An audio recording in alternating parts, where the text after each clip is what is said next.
Kita akan bersama-sama membaca firman Tuhan yang minggu pagi ini terambil dari kitab Kolose.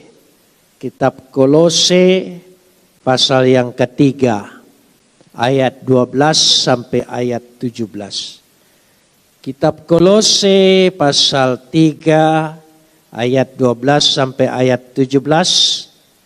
Jemaat yang ada di rumah silakan membuka Alkitabnya dan saya akan bacakan dan kita sama-sama mengikuti bacaan ini. Kolose pasal 3 ayat 12 sampai ayat 17. Karena itu sebagai orang-orang pilihan Tuhan yang dikuduskan dan dikasihinya, kenakanlah belas kasihan, kemurahan, kerendahan hati, kelemah lembutan, dan kesabaran. Sabarlah kamu seorang terhadap yang lain. Ampunilah orang yang lain apabila seorang menaruh dendam terhadap yang lain. Sama seperti Tuhan telah mengampuni kamu, kamu perbuat jugalah demikian.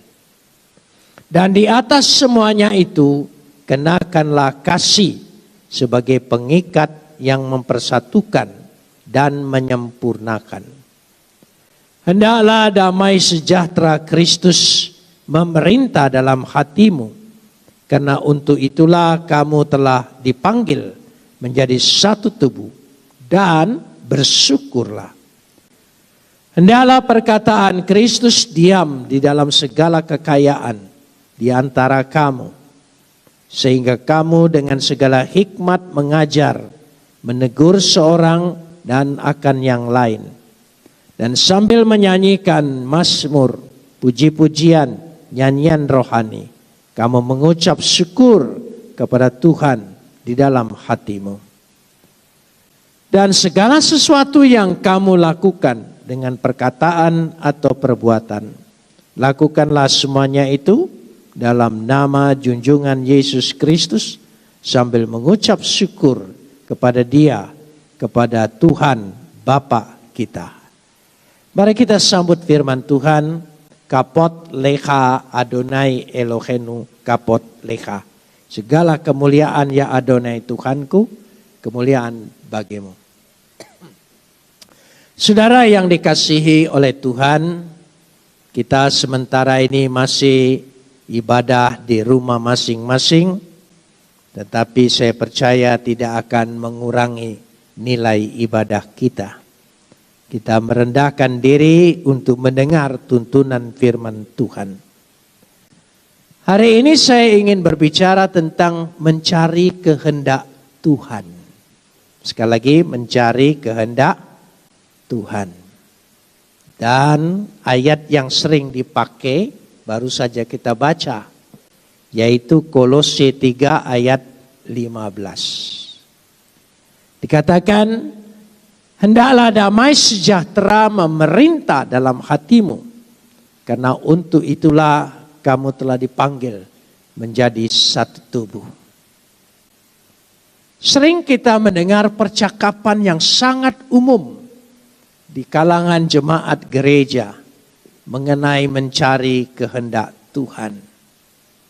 Dan mengatakan, memakai ayat ini, kalau ada perasaan damai sejahtera di hati, itu berarti kehendak Tuhan.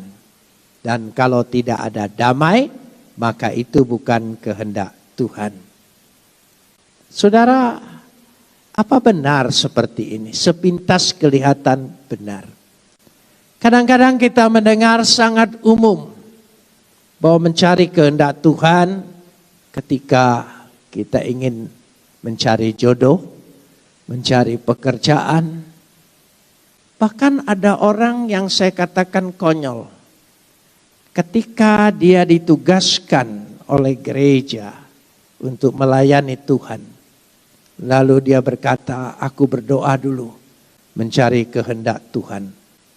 Maka saya katakan tolol, kehendak Tuhan itu adalah setiap orang percaya melayani pekerjaan Tuhan. Buat apa lagi?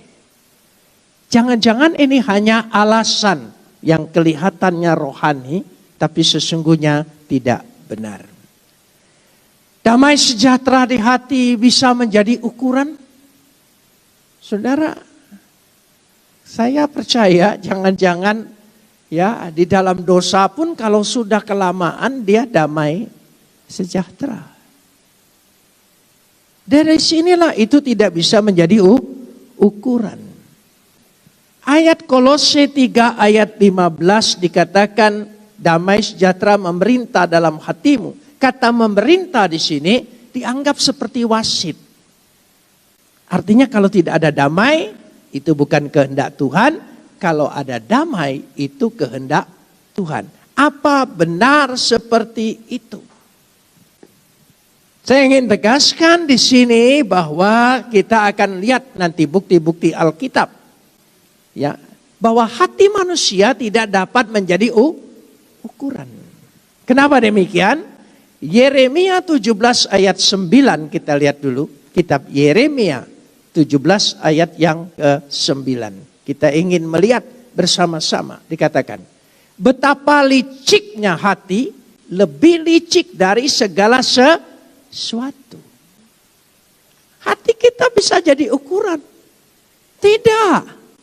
Hati manusia tidak bisa jadi ukuran. Jadi damai di hati tidak bisa menjadi ukuran. Mari kita lihat contoh pergumulan Yesus di Taman Getsemani, yaitu dalam Lukas 22, ya, dari ayat 41 sampai 44. Kita baca langsung ayat 44 saja. Ayat 44, ketika dia bergumul di situ, ia sangat ketakutan. Sangat ketakutan. Maka dia makin sungguh-sungguh berdoa dan seterusnya. Dikatakan di situ dengan jelas. Kata sangat ketakutan. Kai genomenos en agonia. Dia menjadi sangat menderita. Lembaga Alkitab terjemahan tahun 74 menerjemahkan ketakutan. Lembaga Alkitab memperbaiki terjemahannya, yaitu pada tahun 97 menerjemahkan sangat susah. Sama artinya gelisah dan cemas. Di mana ketenangan hati? Padahal Yesus sedang melakukan kehendak Bapa. Hatinya gelisah. Jadi bukan itu yang menjadi ukuran. Apa maksudnya kehendak Tuhan? Kita lihat bahwa bagaimana arti agonia itu sendiri. Kondisinya penderitaan yang mendalam, sangat sakit, sekarat, berjuang, susah payah. Itu belum via dolorosa, belum tiang gantungan salib. Baru doa pergumulan. Ketika dia melawan dosa manusia. Disitulah letaknya. Jadi ini satu bukti bahwa ketika menjalankan kehendak Tuhan, kalau kita juga turut merasakan pergumulan, penderitaan dan sebagainya, itu bukan berarti Tuhan tidak ada. Tuhan ada dalam diri kita. Karena ketenangan, damai sejahtera, ukuran subjektif hati kita tidak bisa jadi ukuran.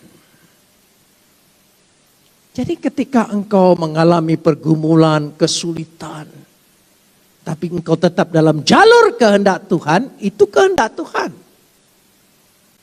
Jangan kau pikir itu bukan kehendak Tuhan. Nah, kalau cari ketenangan, contoh sebaliknya, pasti jemaat sudah membaca bagaimana peristiwa Yunus. Ya, Tuhan memerintah Yunus untuk pergi ke Niniwe. Tetapi dia bertolak belakang. Yunus membangkang, mengarahkannya dirinya tidak menuju Niniwe, ke Laut Tengah. Dan dia naik perahu maksud saya. Dia naik kapal. Apa yang terjadi? Dia tidur, nyenyak, nyaman. Padahal dia sedang melawan kehendak Tuhan. Ini untuk membuktikan bahwa hati manusia tidak dapat menjadi ukuran. Jadi jangan berkata, oh aku sekarang ada damai. Damai ya, jangan, bukan itu ukurannya. Jadi cari kehendak Tuhan, jadi sekali lagi contoh-contoh ini untuk menunjukkan dan membuktikan.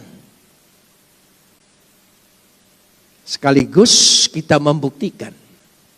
Nanti akan saya bahas. Artinya, damai sejahtera Kristus memerintah dalam hatimu. Sebelum membahas ayat 15 mencomotnya begitu saja, perhatikan dulu ayat sebelum-sebelumnya. Terutama yang kita baca tadi adalah ayat 12. Ayat 12. Karena itu sebagai orang-orang pilihan Tuhan yang dikuduskan dan dikasihinya. Saudara, Lembaga Alkitab menerjemahkan Indus Saste. Indus Saste di belakang, di pertengahan. Sebetulnya teks aslinya di depan. Indus Saste on. Ya. Karena itu kenakanlah. Oh. Kenakanlah. Jadi yang dia bicarakan ini kenakanlah. Apa yang dikenakan? Hos ekletoi tu theo, sebagai orang-orang pilihan Tuhan. Jadi maksudnya kenakanlah sebagai orang-orang pilihan Tuhan. Yaitu hagio yang kudus dan agapemenoi dan yang dikasihi. Kenakanlah kekudusan dan kasih Tuhan itu di dalam hidupmu. Itu yang Tuhan inginkan dan kehendak. Tapi nanti Lembaga Alkitab menerjemahkan seterusnya 12b. Padahal teks aslinya sebelumnya supaya kita jelas. Kenakanlah dulu sebagai orang-orang pilihan Tuhan yang kudus dan yang dikasihi. Itu sebagai pakaianmu, perhiasanmu, jubah lahir barumu. Seperti anak yang baru hilang kembali ke rumah bapak, dia diberikan jubah yang baru. Itu kenakanlah.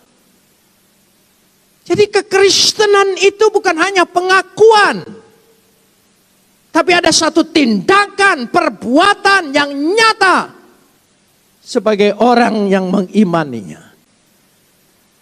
Karena itu kenakanlah Indosaste.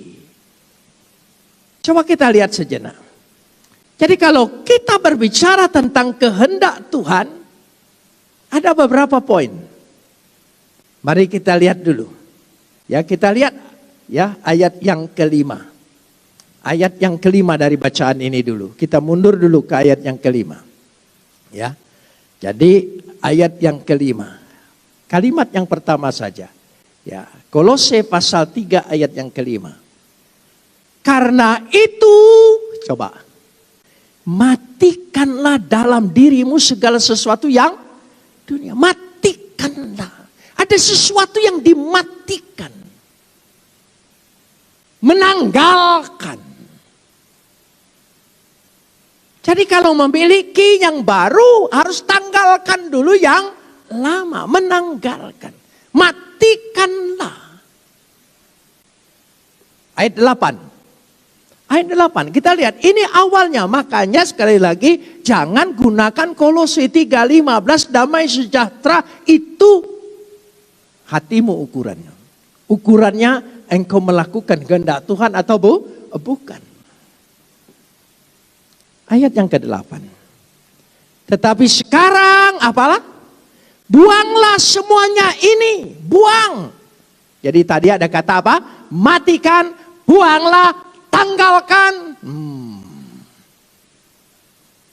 Itu maksudnya. Sehingga dengan jelas sekali. Nanti baru pada ayat 12, pakailah. Jadi ini dulu dibuang. Ya, baru pakailah. Jadi kalau dalam kisah anak bungsu pulang itu, kan dia bajunya sudah compang jumping. Apa dia dikasih baju baru tinggal ditambah saja lalu pakai jubah? Enggak, saudara, manusia sehat mengerti bahwa itu dibuang semua dulu, ditanggalkan semua. Pakaikanlah yang baru. Jadi kata menanggalkan dan pakaikanlah tidak bisa dipisahkan. Baru nanti ayat 12. Tapi kita lihat dulu. Itu arti percaya, itu arti orang yang ikut Yesus. Jadi ikut Yesus itu bukan satu ucapan pengakuan percaya. Dibaptis, pergi ke gereja, kolekte, pakai kalung salib. Enggak, bukan itu. Ada yang ditanggalkan. Dan ada yang dikenakan. Coba kita lihat Markus pasal 1 ayat 15. Supaya kita tahu. Bicara tentang kerajaan Tuhan. Bicara tentang kehendak Tuhan. Kristus melakukan itu. Markus pasal 1 ayat yang ke-15. Katanya, waktunya telah genap. Kerajaan Tuhan sudah dekat. Bertobatlah dan percayalah. Jadi kata percaya tidak bisa dipisahkan dari kata bertobat. Percaya Yesus tanpa bertobat itu bukan percaya menurut Alkitab. Itu percaya menurut pikiran kita. Jadi percaya bersangkut paut dengan bertobat. Itu Yesus sendiri yang berbicara. Saya kutip sekarang Yesus sendiri yang bicara.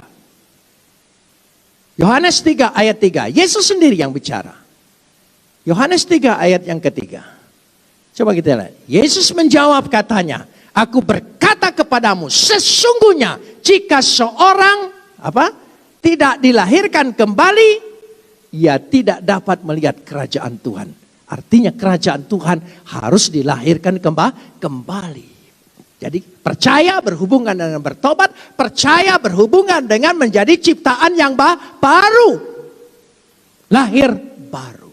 Nah untuk itu, ada yang ditanggalkan, ada yang dibuang, ada yang dimatikan, dan baru bisa dikenakan. Jadi tidak bisa ganda.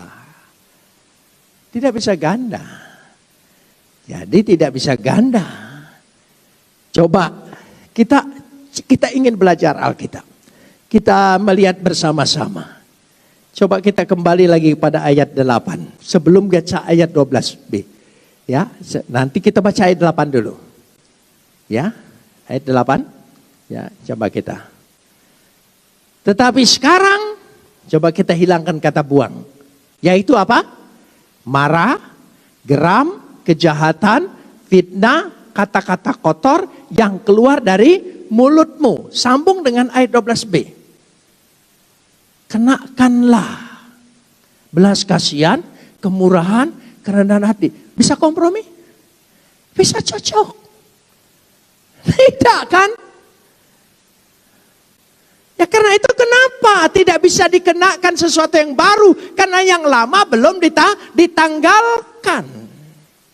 Nah ini kehendak Tuhan.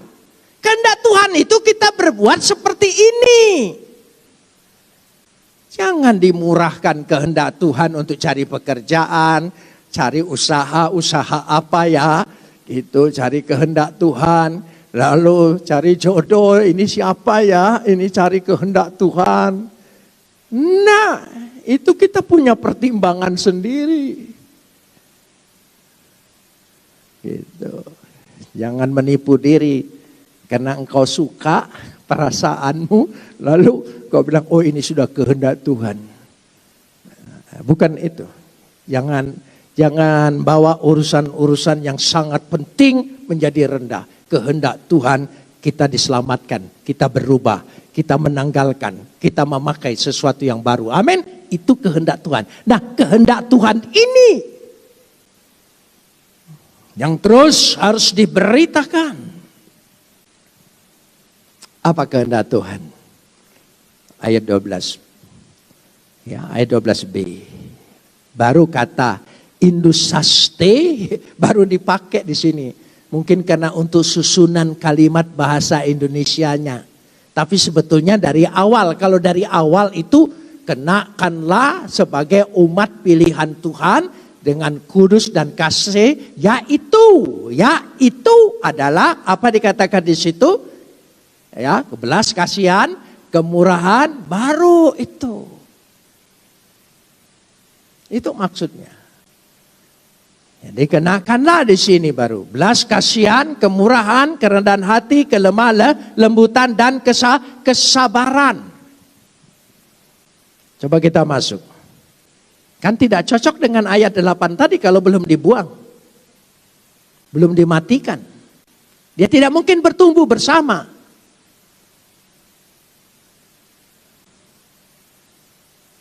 Kita lihat di sini, belas kasihan.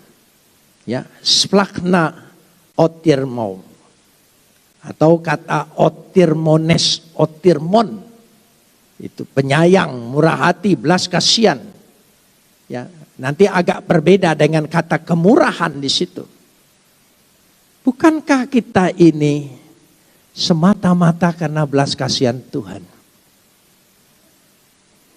Kalau bukan belas kasihan Tuhan, kalau berdasarkan Taurat hukum Tuhan, gak ada yang selamat. Siapa sih yang bisa melakukan semua secara sempurna? Jangankan hukum Tuhan, hukum lalu lintas saja kita tidak bisa sempurna ngikutinnya. Ayo, jangan berpura-pura tidak tahu. Gitu. Kalau ada jalan pintas kenapa harus muter, kan begitu, saudara ya? Loh iya, jadi jangankan hukum Tuhan, hukum lalu lintas saja tidak bisa sempurna kita. Sempurna kalau ada polisi barangkali di sebelah kita. Itu. Jadi dari situ letaknya. Jadi semata-mata kita ini adalah karena belas kasihan. Kalau engkau beroleh belas kasihan yang begitu besar, masakan tidak ada dalam hatimu belas kasihan? Kan benihnya dari Tuhan, genetikanya dari Tuhan. Kalau engkau lahir baru dari Tuhan, genetikanya dari Tuhan, darah Tuhan, tubuh Tuhan yang menjadi meteraimu, engkau kita pasti punya belas kasihan.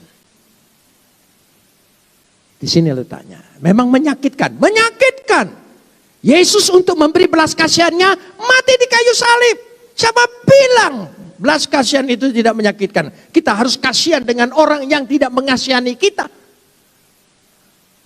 Bahkan sebaliknya mungkinnya. Tapi jangan lihat perbuatan orang itu dengan kita. Tapi lihatlah perbuatan Tuhan dengan kita. Baru kita bisa menyalurkan perbuatan kita dengan orang. Jangan dibalik. Jadi dari situ letaknya. Untuk itulah kita bisa melihat. Ya, melihat. Ini perbuatan Tuhan semua. Yang ditulis di sini ayat 12b ini perbuatan Tuhan semua kepada kita. Nah, semestinya kita kenakanlah juga yang kita sudah peroleh perbuatan Tuhan dalam diri kita, kita pakai. Nah, itu maksudnya di sini. Maksudnya di sini itu. Yang kedua kemurahan. Ya. Kristoteta. Kemurahan. Ini penting. Karena kita juga hanya karena kemurahan Tuhan. Kemurahan Tuhan. Karena kemurahan Tuhan inilah. Kalau kita sudah beroleh. Saya masih ingat lagu. Kemurahanmu lebih dari hidup. Karena kemurahannya yang memberikan kita lebih daripada hidup ini. Nah, karena kalau kita sudah terima kemurahan dari Tuhan, berarti kita hidup dalam kemurahan Tuhan kan? Kalau kita hidup dalam kemurahan Tuhan, masa kehidupan kita tidak punya kemurahan? Ini kemurahan di sini bukan diskon, bukan. Kemurahan di sini adalah menunjukkan nanti hati yang penuh belas kasihan. Di situ ditegaskan oleh Lukas 6 ayat 36. Lukas 6 ayat 36. Kita lihat. Hendaklah kamu murah hati. Tolong sambung. Sama seperti Bapakmu adalah murah. Kan harus sama. Bapakmu murah hati. Di masyarakat pun kita sering dengar. Oh, orang itu suka nolong. Oh, menurut cerita kakeknya juga suka menolong. Genetikanya sama. Wah, orang itu jangan dipercaya, suka nipu. Oh, itu dengar-dengar kakeknya juga dulu. Jadi genetikanya sama. Bagaimana kita bisa bersandiwara di dunia ini kita ikut Yesus atau tidak? Gak bisa. Apa yang kita terima dari Tuhan akan mengalir dalam hidup kita. Jangan-jangan kita tidak pernah terima Dia sepenuhnya menjadi baru. Tidak. Kerendahan hati. Kerendahan hati. Ini kata kerja semua. Tapeino prosunen. Ya, kerendahan hati di situ. Bayangkan yang maha tinggi, yang maha kekal, yang ada dalam diri sang halik keluar menjadi manusia sama seperti kita, mengambil.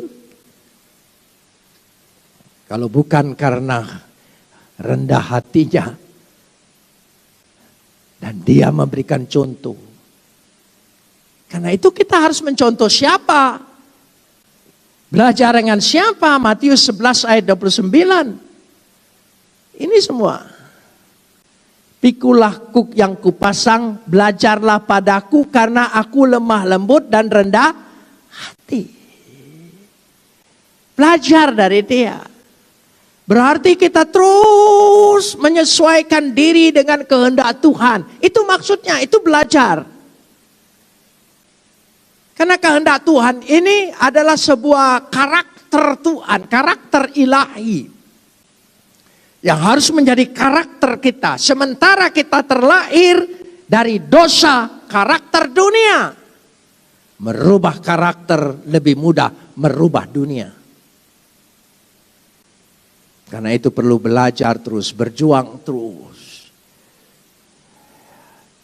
Menjadi sebuah ciptaan baru. Belajar. Yang keempat adalah kelemah lembutan. Kelemah lembutan. Lembut hatinya. Prauteta. Orang yang mudah ditegur.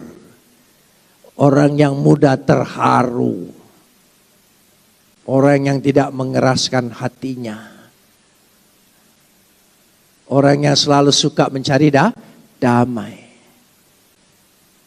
Makanya kalau ada orang tua makin keras hati, makin keras kepala, itu menurut Sigmund Freud, gejala pikun lebih awal. Saudara, itu tanda-tanda dari situ. Nah, kita lanjutkan sekarang ini. Yang kelima dari 12b tadi, apa? Yang kelima. Ya, dari 12b, ayat 12b tadi. Coba kita lihat bersama-sama yang kelima. Ya, supaya dari Kolose tadi. Ya, Kolose. Kelemah lembutan dan apa? Kesabaran. Sabar yang bagaimana? Sabar menurut ukuran kita? Aku sudah sabarin dia. Tapi aku tidak bisa melupakannya. Sabar. Bukan. Nanti ayat selanjutnya ada definisi sabarnya. Paulus tahu jangan-jangan sabar menurut ukuran orang. Sabar karena kita tidak berdaya. Sudahlah, sabar aja, nanti Tuhan yang akan menghukum orang itu. Itu bukan sabar itu. Jangan buat definisi sendiri. Yang bicara ini karakter Tuhan. Jadi harus firman Tuhan yang mendefinisikannya. Makanya kalau baca ayat itu secara menyeluruh. Ayat 13. Apa definisi sabar? Kan nyambung dia. Kalau saudara baca tadi ayat 12. Dan 12 itu sabar kan? 12b. Ya, dikatakan supaya sabar. Terakhir dikatakan itu. Tuhan kan panjang sabar. Kalau bukan kesabaran Tuhan, saya kira kita semua sudah hangus di bumi ini. Ini kesabaran. Apa definisi sabar? Ya, bukan sabar penuh dendam. Bukan. Aku sabarin. Tapi awas ya, sabar penuh ancaman itu ya, tapi awas. Bukan itu, saudara. Atau sabar karena pasrah, tidak berdaya. Bukan. Tapi sabar dikatakan definisi ayat 13, sabarlah kamu seorang terhadap yang lain, dalam arti apa? Ampunilah seorang akan yang lain. Itu sabar karena mengampuni apabila seorang menaruh dendam terhadap yang lain. Sama seperti Tuhan telah mengampuni kamu, perbuatlah juga demikian. Sudah kata tanggalkan, buang, matikan, kenakan, pakailah nanti. Dan sekarang dikatakan di situ dengan jelas sekali ayat itu mengatakan kita harus sesungguhnya memakainya. Ya, dikatakan dengan jelas. Jadi sabarlah sama seperti Tuhan telah mengampuni kamu, kamu juga apa? Perbuatlah. Ini yang dimaksudkan kehendak Tuhan. Jadi kehendak Tuhan itu gagasannya besar, jangan diperkecil menjadi sangat pribadi. Pribadi engkau diberi hikmat. Kau diberi hak bebas, tinggal pilih. Ya. Oh, pilihan saya ini sudah pilihan Tuhan. Jangan manipulasi nama Tuhan. Orang yang menggunakan ayat Tuhan untuk kepentingannya yang pertama melakukan di Kejadian 3 adalah iblis. Kan iblis berkata, bukankah Tuhan berfirman? Dia memanipulasi. Jadi hati-hati kita, jangan-jangan kita bukan di jalur Tuhan. Tapi gunakan, sekarang banyak menggunakan ayat-ayat itu untuk kepentingannya.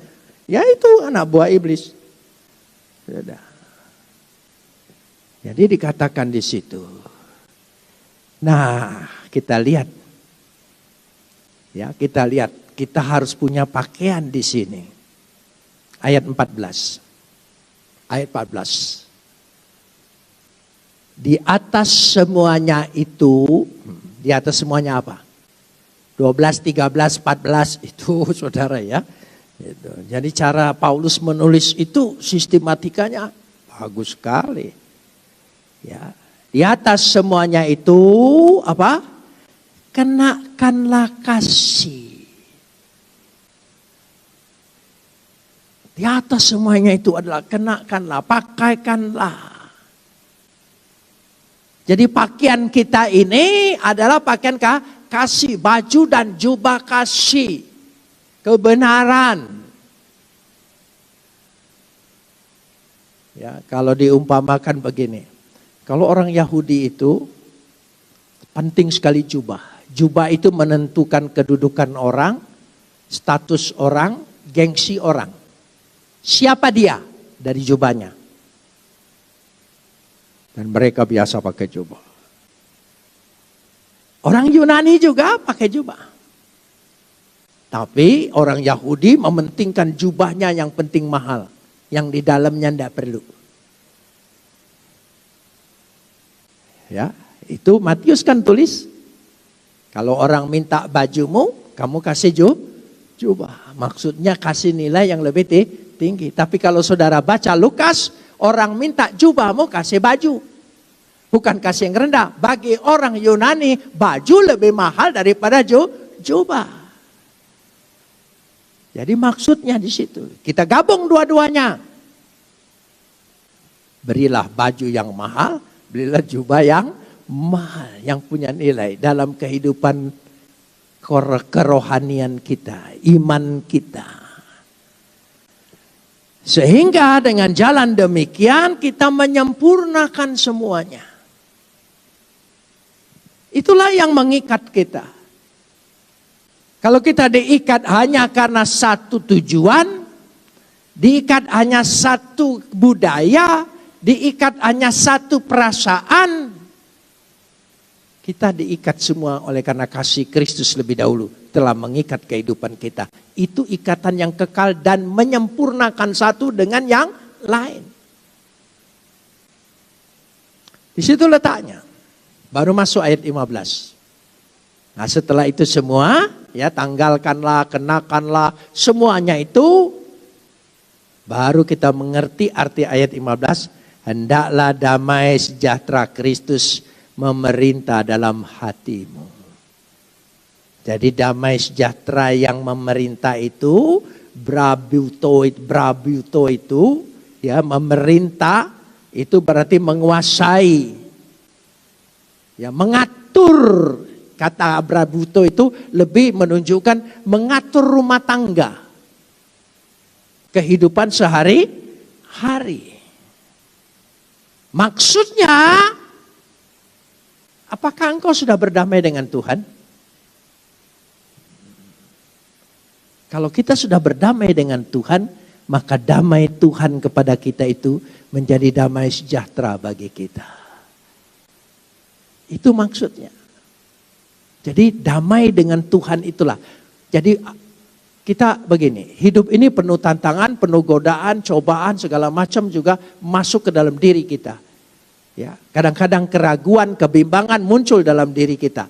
Tapi kita selalu mengingat, karena kita menghadapi realita hidup. Kadang-kadang membuat kita bimbang. Tetapi kita ingat, aku sudah diperdamaikan oleh Kristus. Perjanji perdamaian Kristus dengan kita itu memerintah kita, mengatur kita, menguasai kita. Prabuto. Ya, sehingga menguasai seluruhnya, sehingga dia dalam kehidupan damai sejahtera Kristus di mana saja.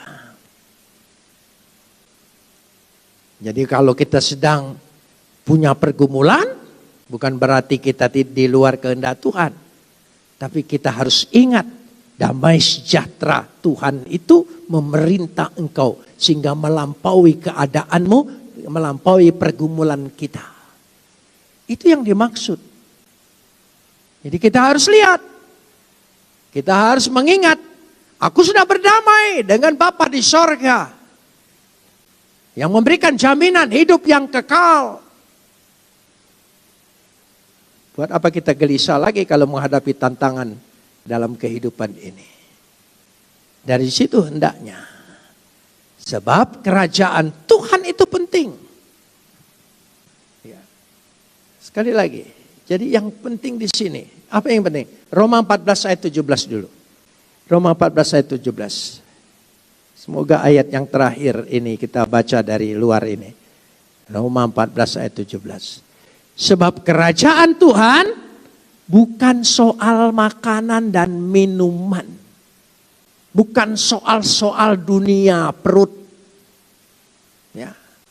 Tetapi soal kebenaran, damai sejahtera, dan sukacita oleh Roh Kudus. Itu kerajaan Tuhan itu.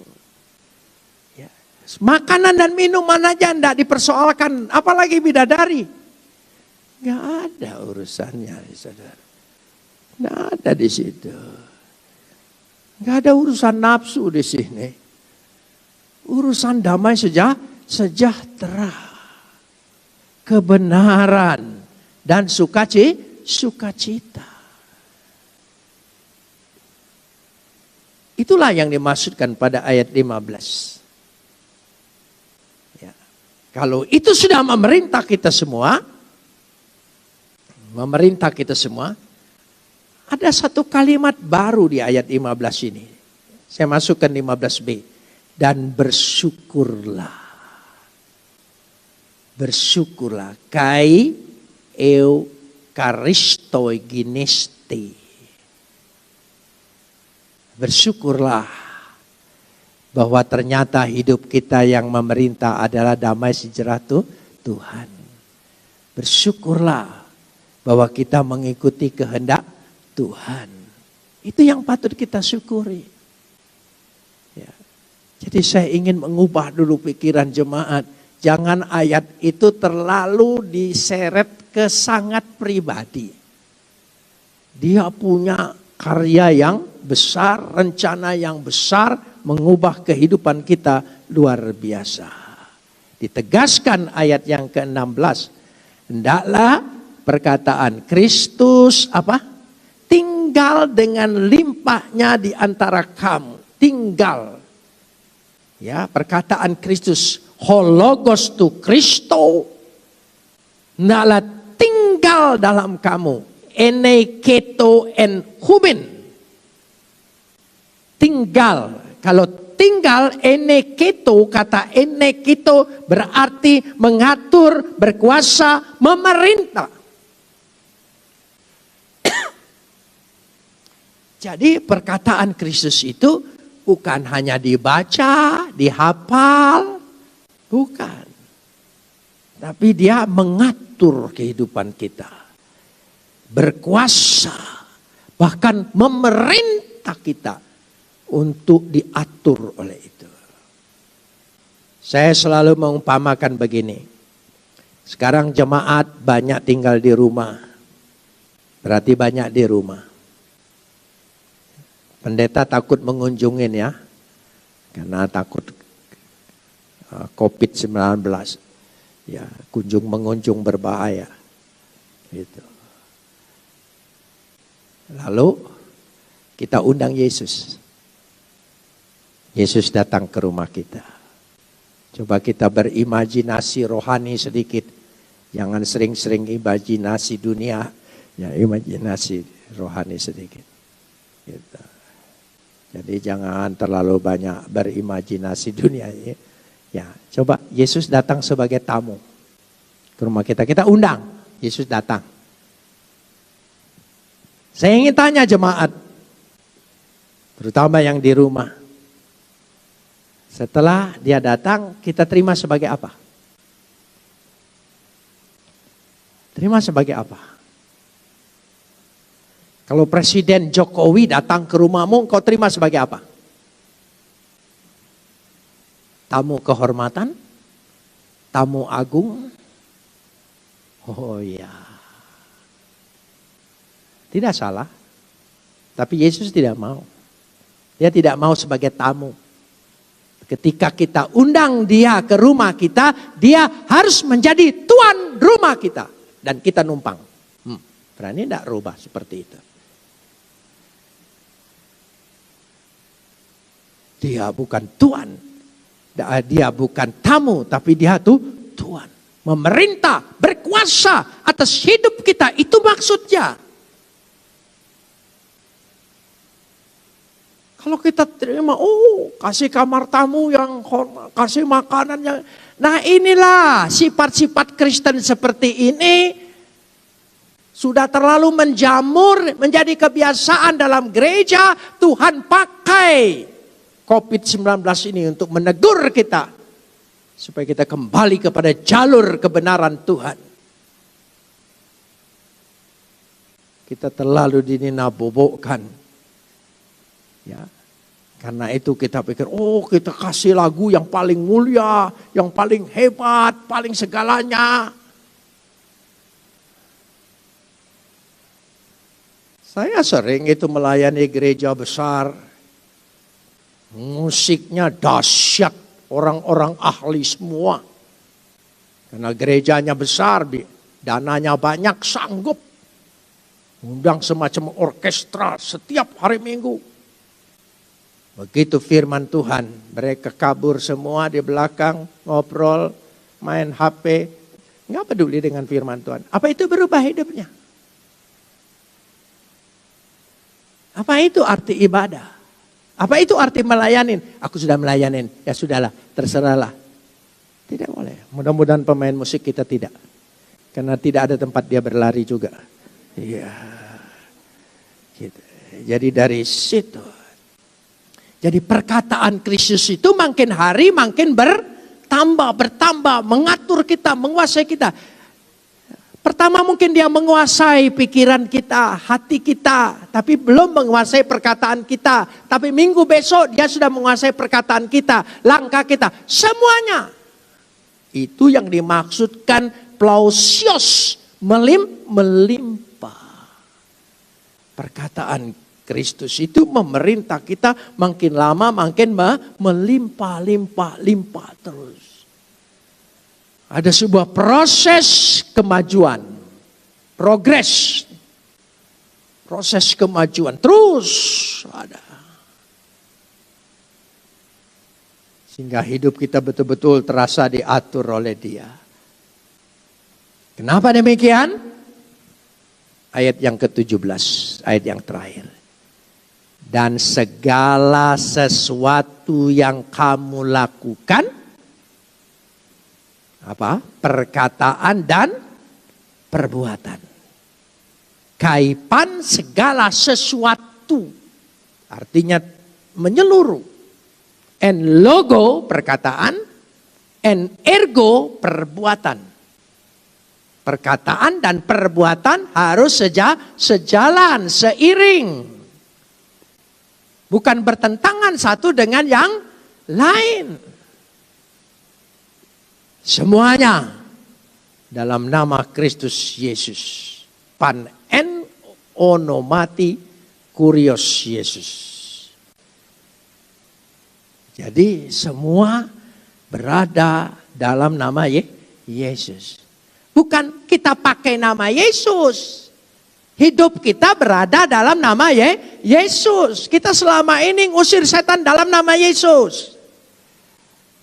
Kita pakai itu sebagai stempel. Pakai itu sebagai merek. Pakai itu sebagai jampi-jampi. Bukan itu. Hendaklah seluruh perkataan dan perbuatanmu berada semuanya di dalam nama Yesus Kristus. Artinya perkataan dan perbuatan kita membawa nama Yesus. Bukan setiap dalam nama Yesus, dalam nama Yesus, dalam nama. Oh, kalau sudah sok rohani, kayaknya nama itu selalu dipakai. Saya pernah rombongan gereja diundang ke Jepang. Wah, sudah banyak yang ikut. Lalu ada kesempatan kita pergi, karena itu di acaranya di Osaka. Kita pergi ke istana, ya, istana yang terbesar memang di Osaka, saudara. Bagus selain di Tokyo. Kita lihat semua. Dan di ujung halaman sananya ada kuil. Ya, karena ini tur bebas, kita dibawa. Inilah melihat kepercayaan. Dan kita boleh masuk lagi, diajak. Boleh masuk, lihat. Tentu saja banyak patung-patung kan. Ada seorang ibu sangat rohani sekali katanya. Gitu. Setiap patung dia tumpang tangan, dalam nama Yesus aku tangking engkau. Ketemu itu terus gitu. Terus. Ya, kita menghormati yang tua memang menjelang pikun, jadi tidak menegurnya, biarin aja gitu ya. Gitu. Tapi saya kena kutukan ikut tua juga jadi saudara ya. Nah saudara, apa yang terjadi? Selesai ya, biksunya ada di pintu depan. Kita hanya lewat, dia hanya senyum saja. Tapi dengan ibu ini dia hormat sekali. Terima kasih sudah memberkati patung-patung saya. Dia kan tidak ngerti bahasanya, saudara. Dia kira angkat tangan memberkati. Sekarang saya tanya, di mana kuasa nama Yesus di situ? Menjadi sia. Kalau hanya sekedar diucapkan. Artinya perkataan kita harus di dalam nama Yesus. Dalam kau minta dalam namaku. Betul. Tapi kita yang terpenting dikatakan di sini, perkataan dan perbuatan hidup di dalam nama Yesus. Itu kehendak Tuhan. Biarlah ini menjadi pemikiran kita, menjadi perjuangan kita, menjadi terus-menerus target hidup kekristenan kita. Bahwa Tuhan sudah memberikan tubuh dan darahnya.